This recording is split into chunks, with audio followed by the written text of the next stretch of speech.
ندی کے کنارے ایک خوفناک کہانی۔ ایک سرد اور تاریک رات کا منظر تھا۔ چاند کی ہلکی سی روشنی درختوں کے پتوں سے چھن کر زمین پر پڑ رہی تھی۔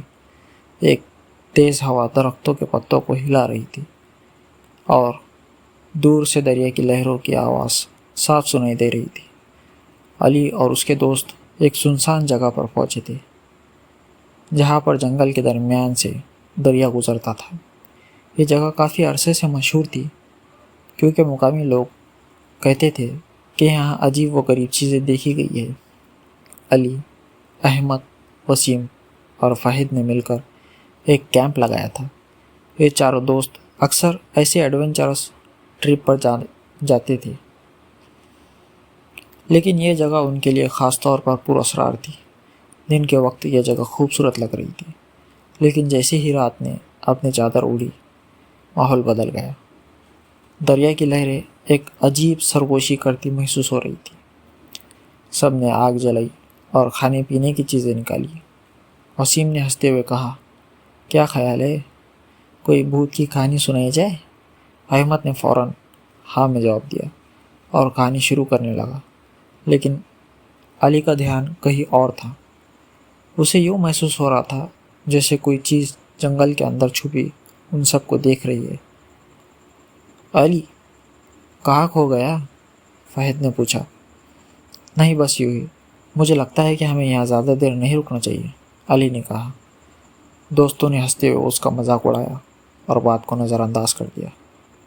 رات کافی بیت چکی تھی اور سب اپنے اپنے خیموں میں جا چکے تھے۔ علی کو نیند نہیں آ رہی تھی۔ ہر طرف عجیب سی خاموشی چھائی ہوئی تھی۔ اچانک اسے باہر سے کسی کے قدموں کی آہٹ سنی تھی۔ پہلے تو اس نے سوچا کہ شاید کوئی جانور ہوگا، لیکن قدموں کی آواز مسلسل آتی رہی۔ علی نے خیمے سے باہر جھانکا تو اس کا دل دھک سا رہ گیا۔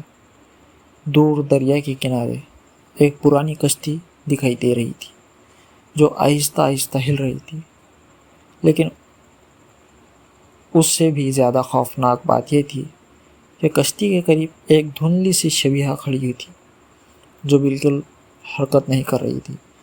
علی نے گھبرا کر خیمے کے اندر واپس آ کر آنکھیں بند کر لی۔ کچھ دیر بعد علی نے ہمت کی اور دوبارہ جھانکا۔ شبیہ اب بھی وہیں موجود تھی اور ایسا لگ رہا تھا جیسے وہ علی کو دیکھ رہی ہو۔ علی نے دل مضبوط کیا اور اپنے دوست احمد کو جگانے کی کوشش کی۔ احمد، اٹھو، کچھ عجیب ہو رہا ہے۔ کیا ہوا؟ احمد نے نیند سے بوجھل آواز میں پوچھا۔ دریا کے کنارے کوئی ہے، مجھے لگتا ہے ہمیں یہاں سے نکلنا چاہیے، احمد نے ہنس کر کہا۔ یار، تمہیں وہم ہے، سو جاؤ، کچھ نہیں ہوگا۔ احمد دوبارہ سو گیا، لیکن علی کے دل میں خوف بڑھتا جا رہا تھا۔ آخر کار علی نے ہمت کر کے خیمے سے باہر نکلنے کا فیصلہ کیا۔ سرد ہوا کے جھونکے اس کے چہرے سے ٹکرا رہے تھے اور درختوں کے پتوں کی سرسراہٹ ماحول کو مزید پر اسرار بنا رہی تھی۔ علی آہستہ آہستہ قدم بڑھاتا ہوا کشتی کے قریب جانے لگا۔ جو وہ آگے بڑھتا، اسے محسوس ہوتا کہ کوئی نادیدہ طاقت اسے اپنی طرف کھینچ رہی ہے۔ جب وہ کشتی کے قریب پہنچا تو اچانک ارد گرد کی فضا بالکل خاموش ہو گئی۔ درختوں کی سرسراہٹ بند ہو گئی اور دریا کی لہریں بھی جیسے رک گئی۔ علی کا دل زور زور سے دھڑک رہا تھا۔ اچانک کشتی کے پیچھے سے ایک لمبی سفید چادر میں لپٹی عورت نمودار ہوئی۔ علی نے گھبرا کر پیچھے ہٹنے کی کوشش کی، لیکن اس کے قدم جیسے زمین پہ چپک گئے۔ عورت کا چہرہ دھندلا تھا، لیکن اس کی آنکھیں چمک رہی تھی۔ علی نے ہمت کر کے کہا، تم کون ہو؟ یہاں کیا کر رہی ہو؟ لیکن عورت نے کوئی جواب نہیں دیا۔ اس نے صرف کشتی کی طرف اشارہ کیا۔ علی کو یوں محسوس ہوا جیسے وہ کشتی میں بیٹھنے کے لیے مجبور ہو رہا ہو۔ اچانک پیچھے سے کسی نے علی کا کندھا پکڑ لیا۔ علی نے مڑ کر دیکھا تو احمد کھڑا تھا۔ علی، تم کیا کر رہے ہو؟ خیمے میں واپس چلو، یہاں خطرہ ہے، احمد کی آواز میں خوف تھا۔ علی نے دوبارہ کشتی کی طرف دیکھا، لیکن وہاں اب کچھ بھی نہیں تھا، نہ عورت نہ کشتی، صرف پانی کی لہریں بہہ رہی تھی۔ دونوں دوست بھاگتے ہوئے واپس خیمے میں آئے اور باقی دوستوں کو بھی جگا دیا۔ سب نے فوراً خیمہ سمیٹا اور وہاں سے روانہ ہو گئے۔ علی کے دل میں ابھی بھی خوف موجود تھا۔ اگلے دن علی نے اس واقعے کے بارے میں تحقیق کرنے کا سوچا۔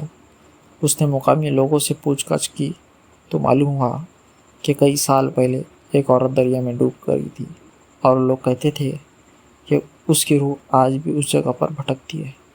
یہ سن کر علی کے دل میں مزید خوف پیدا ہو گیا۔ وہ جانتا تھا کہ اس نے جو دیکھا وہ کوئی وہم نہیں تھا بلکہ حقیقت تھی۔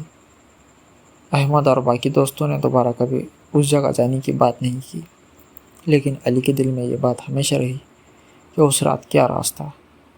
کہانی ختم نہیں ہوئی بلکہ ایک سوال بن کر علی کے ذہن میں زندہ رہی۔ شاید کبھی وہ دوبارہ ہمت کر کے اس جگہ جائے اور حقیقت جاننے کی کوشش کرے، لیکن اس رات کا خوف ہمیشہ کے لیے اس کے دل و دماغ پر نقش ہو گیا تھا۔ ویڈیو کو پورا دیکھنے کے لیے آپ کا شکریہ۔ چینل کو سبسکرائب کرنا نہ بھولیں۔